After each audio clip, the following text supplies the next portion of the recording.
North African Revolution for Change. Tunisia. The flicker of freedom and the demands for a democratic and transparent society started with the frustration and humiliation of Mohamed Bouazizi, who was a Tunisian street vendor who set himself on fire on the 17th December 2010, in process of having his stall and stock confiscated, and felt humiliated by a local government representative. This action started the ball rolling with mass protest, which was named the Yasmin Revolution, after the Tunisian national flower. The result in Tunisia has led to President Ben Ali, who led a brutal authoritarian regime from 1987 and forced to step down and flee Tunisia on the 14th of January 2011. However, the voices of change from dictatorial and brutal regimes did not just stop with Tunisia. In fact, it led to people in Egypt to rise up and not be frightened by the president, government, military, secret police and the police. Egypt. On the 25th of January 2011, widespread protests and demonstrations against the Egyptian president Hosni Mubarak, whose tight reign lasted for 30 years. While Hosni Mubarak bowed to public anger at his administration, and the military ended up being on the side of the protesters and the Egyptian people rather than cracking down and turning the guns on their own people.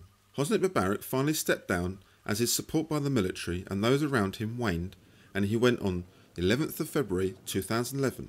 While the Egyptian military are now in control of Egypt until free and fair elections take place soon. Libya.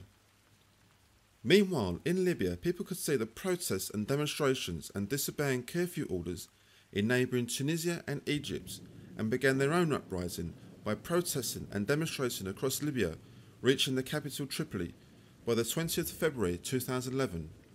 However, unlike Tunisia and Egypt, the Libyan leader Colonel Gaddafi did not want to give up his power and started to turn the guns on his own people and quell protesters in Tripoli and to the western parts of the country. While it seemed as though Libya was falling to pieces and the sanity of Colonel Gaddafi was questioned, he made a speech which he stated that the Libyan army and mercenaries he has hired, and in some cases are actually preferred than the Libyan army, that he was going to hunt down the traitors like rats from building to building. This statement was to be his downfall, as the British and French governments were campaigning for a no-fly zone in Libya to help protect the Libyan people in the western cities such as Benghazi. After meetings and debates for and against the no-fly zone, Resolution 1973 was passed in the United Nations Security Council on the 19th of March 2011. The UK and US attacked Libya as a ceasefire wasn't being adhered to, and NATO took charge of military operations against Colonel Gaddafi's military and mercenaries in order to protect the people of Libya.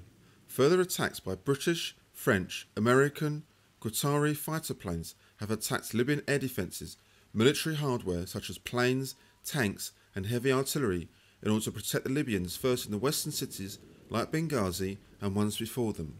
At the moment, there is no clear winner, though Libyan Foreign Minister Moussa fled to Britain on Thursday the 31st of March 2011, and others are being spoken to and urged to flee Colonel Gaddafi's Libyan regime so that the cracks deepen and widen to isolate Colonel Gaddafi. Recently, Britain has sent diplomats to Benghazi to talk to the rebels in the hope that when the Gaddafi regime is ousted out of power, and to help form a free and democratic political system, and also the Libyan infrastructure that has been damaged by bombing raids, and the battle between those loyal to Colonel Gaddafi and the rebels.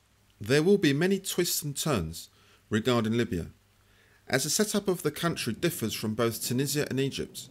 However, hopefully the outcome will be what the majority of Libyans want, where they are free to choose who they want to govern and represent them. The conclusion is that people in Tunisia, Egypt and hopefully in the end Libya will have their human rights restored, where they not fear persecution with what they believe in, speak of and think.